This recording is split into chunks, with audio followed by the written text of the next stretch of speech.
Hi friends, Karthi Revathi serial சூப்பரான promo வந்திருக்கு. நம்ம அதை பற்றி தான் இந்த வீடியோக்குள்ளே நம்ம பார்க்க போகிறோம். வாங்க நம்ம வீடியோக்குள்ளே போகலாம். சந்திரகலாவை தான் காட்டுறாங்க. சந்திரகலாவுக்கு முத்தவேல் ஃபோன் பண்ணவும், சொல்லுங்க மாமா அப்படிங்கிறாங்க.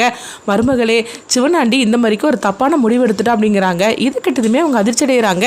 என்ன மாமா நீங்கள் சொல்லிட்டு இருக்கிறீங்க அப்படிங்கும்போது, ஆமாம் நீ தாலி கழட்டி கொடுத்தேலாம், அதுக்கப்புறம் அவன் மனசை உடஞ்சி இருந்தான். அதுக்கப்புறம் பார்த்தோம்னா இந்த மாதிரிக்கு மருந்து குடிச்சிட்டான். நல்ல வேளை நான் அவனை உடனே நான் வைத்தியர்கிட்ட அழைச்சிட்டு போனேன். அப்படி மட்டும் இல்லைன்னு வச்சுக்கோங்க, அவன் கதையை முடிஞ்சு போயிருக்கும். மருமகளே, நீ உடனடியாக அவனை பார்க்கறதுக்காக வா அப்படிங்கவும், உடனே அவங்க பார்த்தோம்னா சிவனாண்டியை பார்க்கறதுக்காக அவங்க சந்திரகலா அழுதுகிட்டே ஓடோடி வராங்க. அப்போ அங்கே வந்திருந்தாங்க. வந்ததுமே சிவனாண்டி படுத்துட்டு இருக்கவும், உடனே மருமகளே வந்துட்டியா, சிவனாண்டி பாரு மருமக வந்துட்டு அப்படிங்கவும், அப்போ சிவனாண்டி கண் முழிச்சு பார்க்குறாங்க. பார்த்ததுமே சந்திரகலா அப்படியே சிவனாண்டியை கெட்டி பிடிச்சி அவங்க அழ ஆரம்பிச்சிருந்தாங்க. எதுக்குங்க இப்படி தப்பான முடிவு எடுத்தீங்க அப்படிங்கும்போது, எங்கள் பாரு சந்திரகலா, நீ தாலியை கழட்டி கொடுத்தியா, என்னால் பொறுத்துக்க முடியல, நான் எப்படி ஒன்று பிரிஞ்சு இருக்க முடியும், அதனால தான் எனக்கு ஒரு வழி தெரியாமல் இந்த மாதிரி ஒரு தப்பான முடிவு எடுத்துட்டு அப்படிங்கும்போது, அப்போ சந்திரகலா சொல்கிறாங்க, இதுக்கெல்லாம் காரணம் எங்கள் அக்கா கார்த்தி ரேவதி, இவங்க 3 பேர் தான். இவங்க 3 பேரால தான் நான் தாலியை கழட்டி கொடுத்தனே தவிர, மற்றபடி உங்களை நான் பிரிவேன்னு சொல்லி நான் கொஞ்சம் கூட நினைக்கவே மாட்டேன்.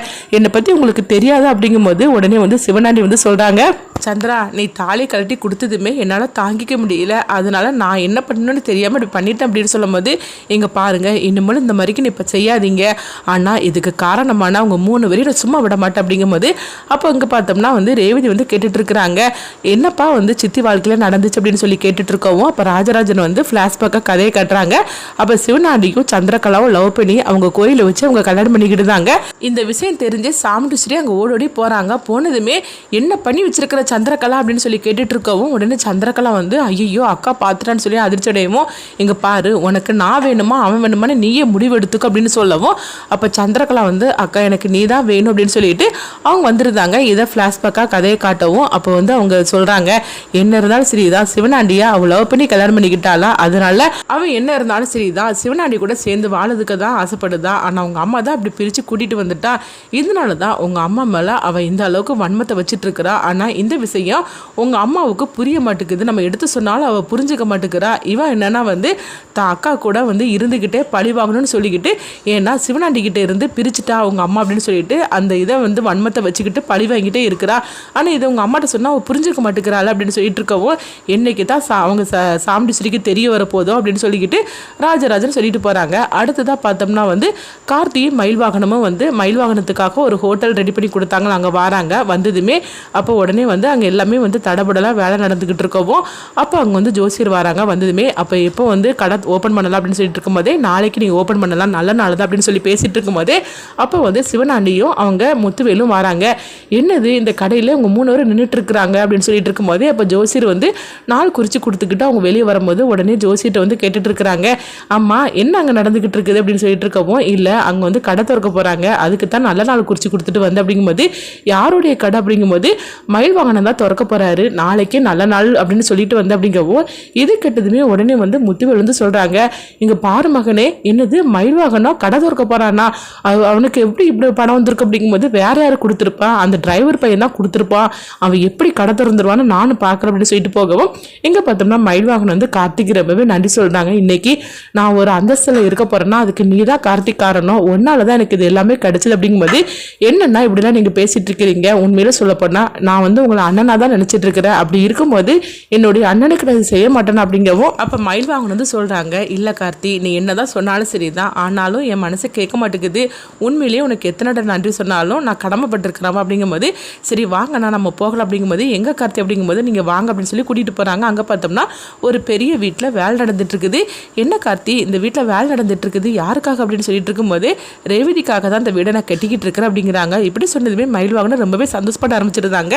என்ன கார்த்தி சொல்லிட்டு இருக்கிற, ரேவதிக்காக வீடு கட்டிட்டு இருக்கிறியா, இந்த விஷயம் ரேவதிக்கு தெரிஞ்சால் எவ்வளோ சந்தோஷப்படுவா தெரியுமா அப்படிங்கும்போது, ஆமாம் நீங்கள் சொல்கிறது உண்மைதான், என்ன இருந்தாலும் சரிதான், ரேவதியோட ஆசையை நான் நிறைவேற்றணும்ல, அவளுக்கு அதாவது நம்மளுக்குன்னு ஒரு வாழ்க்கை அமைச்சுக்கிடணும், என்ன இருந்தாலும் சரிதான், நீங்கள் இந்த பிரச்சனையை தீர்க்கிறதுக்காகவே ஓடிக்கிட்டே இருக்கிறீங்க, அப்படி இருக்கும்போது நம்மளுக்குன்னு ஒரு வாழ்க்கையை நம்ம அமைச்சிக்க வேண்டாமான்னு அடிக்கடி ரேவதி சொல்லிட்டு இருப்பா. அதனால தான் அந்த பிரச்சனையெல்லாம் முடிஞ்சதுக்கு அப்புறமா நானும் ரேவதியும் எங்களுக்குன்னு ஒரு வாழ்க்கையை நாங்கள் வாழணும், அதுக்காக தான் அவள் ஆசைப்பட்டபடி இந்த வீடை வந்து நான் வந்து கட்டிக்கிட்டு இருக்கிறேன், இந்த விஷயம் அவளுக்கு தெரியாது, நான் சர்ப்ரைஸாக இந்த எல்லா பிரச்சனையும் முடிஞ்சதுக்கப்புறமா ரேவதிக்கு நான் இதை வந்து இந்த கிஃப்ட்டை கொடுப்பேன் அப்படின்னு சொல்லவும் இதை கெட்டதுமே மயில் வாங்கினா ரொம்பவே சந்தோஷப்பட ஆரம்பிச்சிருந்தாங்க. அடுத்து இங்கே பார்த்தோம்னா வந்து ரேவதி தான் காட்டுறாங்க. அப்போ ரேவதி வந்து அவங்க ரோஹிணிக்கிட்டையும் சுவாதிக்கிட்டையும் சொல்லிட்டு இருக்கிறாங்க, கார்த்தி நம்மளுக்காக எவ்வளோ பண்ணுறாரு, ஆனால் அவருக்காக நான் எதுவுமே நான் பண்ணினது கிடையாது, அவருக்கு ஏதாவது கிஃப்ட் கொடுக்கணும்னு சொல்லி நான் ஆசைப்படுறேன், என்ன கிஃப்ட் கொடுக்கலாம் அப்படின்னு சொல்லி கேட்டுட்டு இருக்கவும் அப்போ ரோஹிணியும் சுவாதியும் வந்து நல்ல ஒரு காராக பரிசு கொடுத்துடலாம் அப்படிங்கிறாங்க. அவருக்கு தான் கார் ஏகப்பட்டது வச்சிருக்காரு, அப்படிங்கும்போது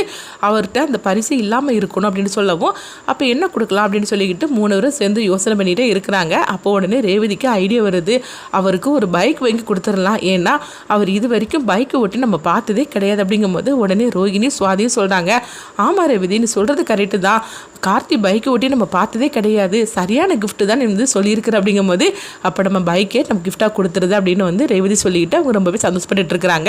அடுத்ததாக பார்த்தோம்னா கார்த்தி மயில் வாகனமும் வரவும் உடனே வந்து ராஜராஜன் வந்து எங்கள் மாப்பிள்ள 2 பேரும் எங்கே போயிட்டு வரீங்க அப்படின்னு சொல்லி கேட்டுட்டு இருக்கும்போதே அப்போ மயில் வாகனம் வந்து சொல்கிறாங்க, மாமா நாளைக்கு நான் ஹோட்டல் திறக்க போகிறேன் அப்படிங்கிறாங்க. இப்படி சொன்னதுமே ராஜராஜன் வந்து ரொம்ப சந்தோஷப்பட்டு இருக்கவும் அப்போ சந்திரகலாவும் சாமுண்டீஸ்வரி பார்க்குறாங்க. அப்போ சாமுண்டீஸ்வரி வந்து என்ன மாப்பிள்ள சொல்லிட்டு இருக்கிறீங்க, நாளைக்கு ஹோட்டல் திறக்க போகிறீங்களா, அன்னைக்கு சொல்லிட்டு இருந்தீங்க ஆனால் வந்து நாளைக்கு ஹோட்டல் திறக்க போகிறதா சொல்லலையே, ஆமாம் பணத்துக்கெல்லாம் நீங்கள் என்ன பண்ணினீங்கன்னு சொல்லி கேட்கும்போது உடனே வந்து அவங்க மயில் வாங்கணும் சொல்கிறாங்க, பணத்துக்கு எல்லாமே வந்து சகல தான் ஏற்பாடு பண்ணி கொடுத்தாரு, எனக்கு லோன் வந்து ஏற்பாடு பண்ணி கொடுத்தாரு, சொல்ல போனாக்கே அவரே பணம் தரேன்னு சொன்னார், ஆனாலும் வந்து நம்ம வந்து அதாவது எனக்கு இந்த மாதிரிக்கு எனக்கு உதவி பண்ணாலே போரும் கார்த்தி அப்படின்னு, அதனால தான் கார்த்தி வந்து எனக்கு லோன் அரேஞ்ச் பண்ணி கொடுத்தாரு, நாளைக்கே ஹோட்டல் திறக்க போகிற எல்லாரும் நீங்கள் வரணும் அப்படின்னு சொல்லிட்டு இருக்கவோ இது கேட்டதுமே சந்திரகலா வந்து உடனே சாமுண்டீஸ்வரியை தனியாக அழைச்சிட்டு போகிறாங்க. பாத்தியாக்கா மயில் வாகனம் வந்து எது சொன்னாலும் உங்ககிட்ட வந்து கேட்காம செய்ய மாட்டான், ஆனால் இன்னைக்கு என்னன்னா வந்து நாளைக்கு ஹோட்டல் திறக்கிற அளவுக்கு போயிருக்கிறான், ஆனால் உங்ககிட்ட இன்னைக்கு மட்டும்தான் இன்ஃபார்ம் பண்ணிட்டு இருக்கிறான், அது கூட அந்த ரூபாயை அந்த கார்த்தி ஏற்பாடு பண்ணி கொடுத்துட்டானா அப்போ உனக்கு இந்த வீட்டில் என்னதான் மரியாதை இருக்குது அப்படின்னு சொல்லவோ இது கேட்டதுமே உடனே சாமுண்டீஸ்வரி பார்க்குறாங்க, என்ன சந்திராணி சொல்லிட்டு இருக்கிற அப்படிங்கும்போது ஆமாக்கா எந்த விஷயம்னாலும் சரிதான் மயில் வாகனம் உங்ககிட்ட தானே கேட்பான், ஆனால் இன்னைக்கு என்னென்னா வந்து ஹோட்டல் பார்த்துருக்குறாங்க, ரெடி பண்ணியிருக்கிறாங்க, நாளைக்கு திறக்க போகிறாங்க, இன்னைக்கு வந்து அவன் சொல்லிட்டு இருக்கானா அப்போ என்ன அர்த்தம், ஒன்னா அவன் மதிக்கலன்னு அர்த்தம், கார்த்திக்கு கொடுத்த மரியாதை கூட உனக்கு இந்த வீட்டில் இல்லைன்னு அர்த்தம் அப்படின்னு சொல்லவும் இதை கட்டதுமே சாமுண்டீஸ்வரி வந்து அவங்க கார்த்தி மேலே கோவப்பட ஆரம்பிச்சிருந்தாங்க. இப்போ சந்திரகலா வந்து சொல்லிட்டு இருக்கிறாங்க, இங்கே பாருக்கா இப்படியே போச்சுன்னா அவ்வளோதான், இந்த வீட்டில் இருந்து ஒவ்வொருத்தராக வந்து அவன் ஏற்கனவே அவன் பக்கம் தான் திரும்பி இருக்கிறாங்க, ஆனால் இப்படிலாம் செய்ய செய்ய உங்ககிட்ட இருந்து அவன் இந்த குடும்பத்தையே பிரிச்சிருவான்னு தோணுதுக்கா, நீ இதை விட்டு வைக்காத, உண்மையை சொல்ல போனால் இந்த ஹோட்டலை திறக்க போடக்கூடாதுன்னு நீ சொல்லு அப்படிங்கிறாங்க. என்ன சந்திரா சொல்லிட்டு இருக்கிற, நான் எப்படி சொல்ல முடியும், அப்படி சொன்னாக்கி தப்பாக இராது அப்படிங்கும்போது எங்கள் பாரு நான் சொல்கிறத கேளு, நீ வந்து உன் கட்டுப்பாடுல தான் இந்த குடும்பமே இருக்கணுமே தவிர மற்றபடி அந்த கார்த்தி சொல் பேச்சை கேட்டுட்டு அவங்க உன் பேச்சை மீறி போகக்கூடாது, அதனால இந்த ஹோட்டலை திறக்கப்படக்கூடாதுன்னு நீ தான் முடிவு பண்ணணும் அப்படிங்கிறாங்க. அடுத்து இங்கே பார்த்தோம்னா வந்து ரேவதி தான் காட்டுறாங்க. அப்போ ரேவதி வந்து ரொம்பவே சந்தோஷப்பட்டு இருக்கவும் இப்போ கார்த்தி வராங்க, என்ன ரேவதி என்ன ரொம்ப சந்தோஷமா இருக்கிற அப்படிங்கும்போது இல்லை நம்மளுடைய அடுத்த கதை என்ன ஆக போகுதுன்னு சொல்லி நினச்சிட்டு இருக்கிற அப்படிங்கும்போது என்னது அடுத்த கதை அப்படிங்கும்போது ஆமாம் அதாவது நீ ஒவ்வொருத்தருக்கும் ஒவ்வொன்று செஞ்சு கொடுத்துட்டு இருக்கிற, நம்ம வாழ்க்கை நம்ம ஆரம்பிக்க வேண்டாமா, அதனால தான் நம்ம வாழ்க்கையில என்னெல்லாம் நடக்கும்னு சொல்லிக்கிட்டு நான் யோசனை பண்ணிட்டு இருந்தேன் அப்படின்னு சொல்லவும் உடனே கார்த்தி சிரிக்கிறாங்க.